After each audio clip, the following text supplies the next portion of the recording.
Sue Everett, originally UK-born, is presently living in Spain. She's a point of contact for Spain and one of the team admins for TVP activism, as well as the coordinator and admin for the Linguistic Team International. You guys really need to start doing something real instead of just sitting around on Facebook all day.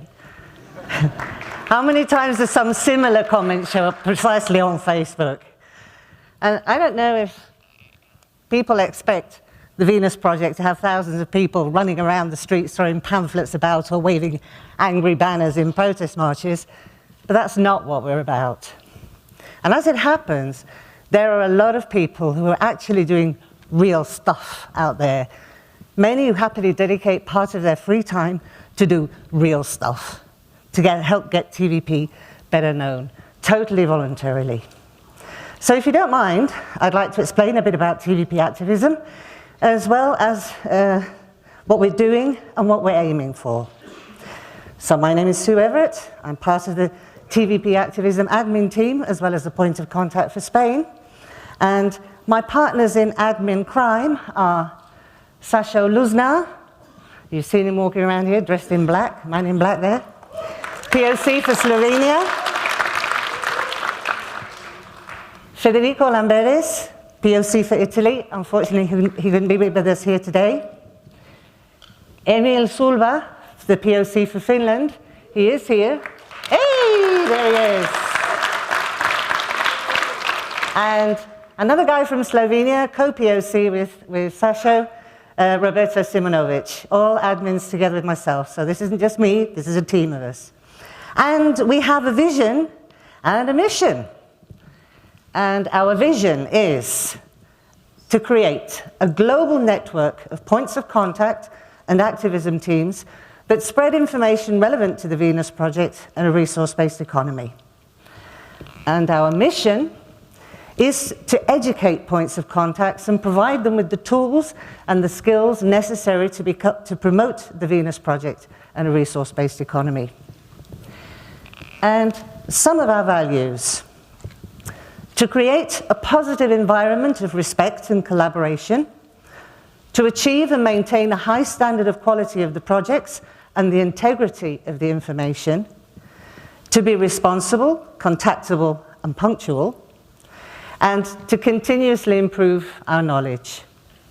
And together with the help of all the wonderful points of contact we already have around the world, many of which are here today, we are building the structure for a well-organized and active, multinational, multicultural team of teams comprised of people wanting to inform others about the Venus Project. We are, after all, working towards a collaborative society, and although there are many things that we can't have in today's society that we want in a resource-based economy, teams we most certainly can have. So whether it's organizing the screening of one of the documentaries, participating in local festivals with a booth, giving a talk somewhere, like a university, there's many things we do. Some also help translate the Venus Project material into other languages or make graphic images to share virally on social media. The question is, they're working together to get this information out. And there is the word, together. And another word, teams. Collaborating in teams means enjoying the benefits, amongst other things, enjoying the benefits of a supportive system that, amongst other things, shares information, creates good quality material to share on social media and use in events, provides access to educational material, and organizes study groups using Google Hangouts like this one here. I don't know if you know Google Hangouts, they're great fun. So really, it's a no-brainer that collaborating is so much more efficient than everybody off on their own island. And of course, we avoid the risk of duplication of work. And you know, organizing volunteers from all over the globe, from Australia to the UK, from Sri Lanka to Taiwan, it's no easy task. You've got all those different time zones to take into consideration, for example, when you're wanting to organize an audio conference. So let me show you a few of the images of what some of the teams have been getting up to over the last few years.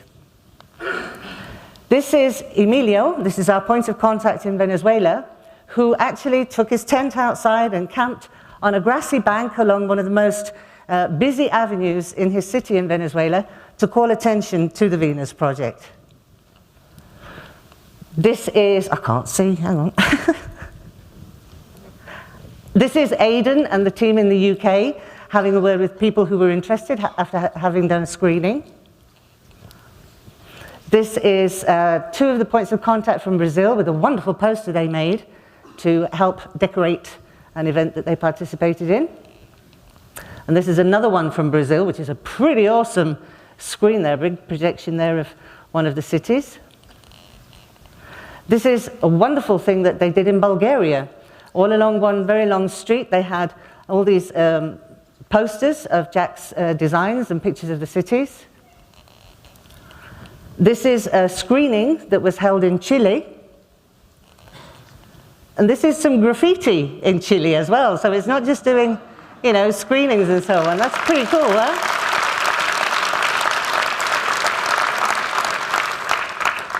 And this is a school in Armenia where our point of contact, who's a young guy, he got his teachers and fellow students along to watch Paradise or Oblivion in those days it was. And this is David, our point of contact in Mexico, giving a lecture in a university there. This is a wonderful guy, very close friend of mine in Spain, Herman. He is there giving a copy of Jack's book, The Best That Money Can't Buy, translated into Spanish, to a very popular television journalist who is not quite as well known as Abby, but nevertheless very well known in Spanish-speaking circles. He tends to put his finger into the, you know, the muck of corruption. Very popular guy. So we got Jack's book to him. This is an activity that they did in Serbia. They had some wonderful photographs from lots of events that they did. I had to pick just a few. And these are activities done with children. They're actually colouring in some of Jack's pictures. They were given to them in black and white, and they coloured them in and they loved it. Yeah, it's a Serbia. And this was Serbia again in a very nice screening that they did. This is our point of contact Irina in Taiwan, doing a screening as well. We find that screenings are some of the most effective ways to get the message out, obviously. And this is the table that we had in Italy last year. We were invited to participate in an event that they were doing there on various interesting topics. And we had a table with material from the Venus Project. This is the audience that was there. They weren't all there just, unfortunately, for the Venus Project, but they were very interested in it, which is good. And this is a photograph of all of us that were there that day. And I'm going to leave that one there for a while because just like you here are showing how international we are, we also have there the representation from the United States, from Italy, from Slovenia, from Russia, and myself from the UK and Spain, a little bit Spanglish. So that was a really nice event that we had there where we could show the globality, or the beginning of the globality of all of this. Is globality a word? Anyway, let's carry on. If I don't know it, I invent it. Okay, so how do we get to do these events? Well, certainly not by sitting on Facebook all day. You know, these events come together from collaborating, getting together online and offline, planning and preparing, and teamwork. And how do we get to have teams? First of all, we have a point of contact, or a POC, who can build a team. Get the word out there that they are out there and looking for like-minded people to get shit done.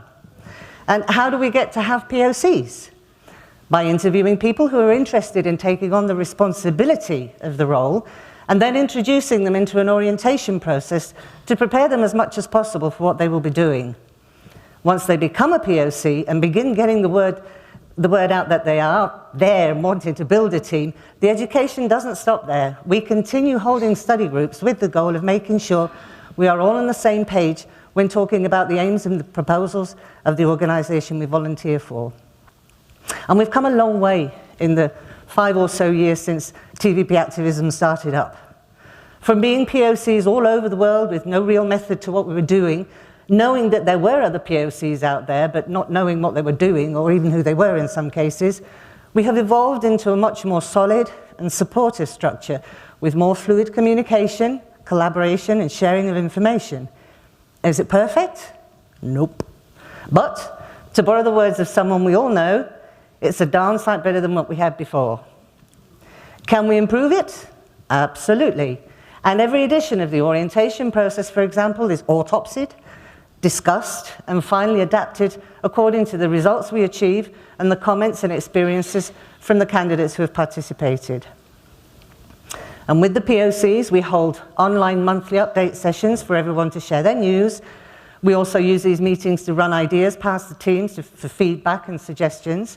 And in the past couple of years, we have prepared almost 40 new points of contact and currently have 48 in the orientation process, as well as a growing list of people waiting to join the process. So we're going places. One of the things that kind of differentiates us as TVP supporters and volunteers from other organizations is the interest in learning a new way of thinking. Now, what do I mean by that? And don't get me wrong here, I'm not trying to bash any other organizations, but if you support Save the Whales or Feed the Children, you will tend to focus on the issues pertaining to those organizations, which is great because then you understand what you're talking about for that particular issue. But the Venus Project takes it much further than that. As we've spoken about already, one of the basic understandings we have is that there is no such thing as human nature. That if we want to change society, we have to understand and change human behavior. And how do we do that? Well, you can't do it if you don't understand the values we hold today and how they've been inculcated into us. If we don't understand why we do these things and see things differently, if we don't understand these things as well, for example, as how the monetary system is no longer functional, we won't be able to design a system that works for everyone. And it's not something we can fully learn and understand from watching a couple of documentaries. It's an ongoing process, absorbing the information and holding it against our own current beliefs and values. So this is a very important part of what we're doing as activists for the Venus Project. Learning more so as to be able to transmit the information correctly so that our time is spent efficiently and not sharing misconceptions that only confuse the message. And you know, we all like to think of ourselves as normal, that it's everyone else that needs to change. But what happens when you start listening to Jack and Roxanne talk is that it hits you just how fucked up we all are, without exception. Well, Rox is a little more polite. She says damaged. It's Jack that says fucked up. And it takes a lot longer than a weekend course to learn about how the future could be and how to unfuck the world. So, how can you join us? How can you become a part of what we're doing?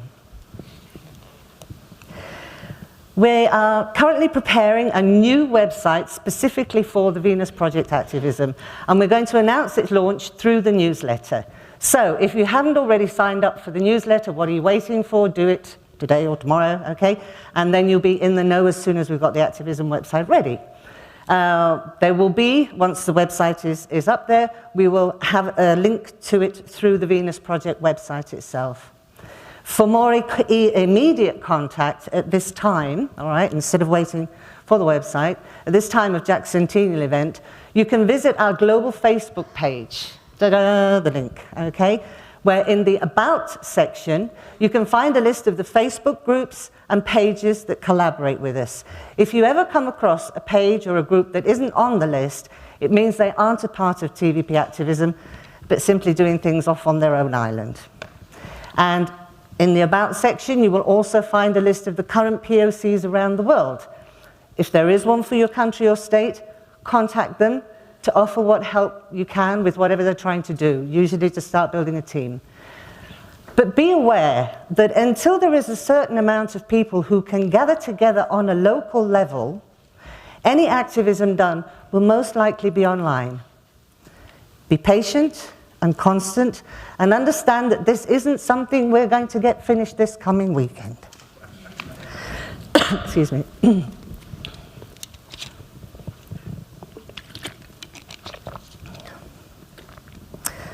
What the Venus Project needs from us now is to spread awareness about this direction. And we need people with stickability, who keep on even when things are difficult. We don't need what I call the fireworks, people who zoom in with bright, sparkly energy and they last for a brief time before they fizzle out and they leave nothing but a faint smell of gunpowder. Take the time to find out what is going on and what is needed, and then you'll see better where you can help. It's very important that we work together on this. If we don't do this in an organized fashion, we'll have total chaos, and all the well-structured work we've achieved so far and that we are aiming to build still will be lost. So, I'm extending an invitation to those supporters who haven't yet done so to join with us as pioneers, building an even stronger online and offline team structure to work from, to change the world. Thank you.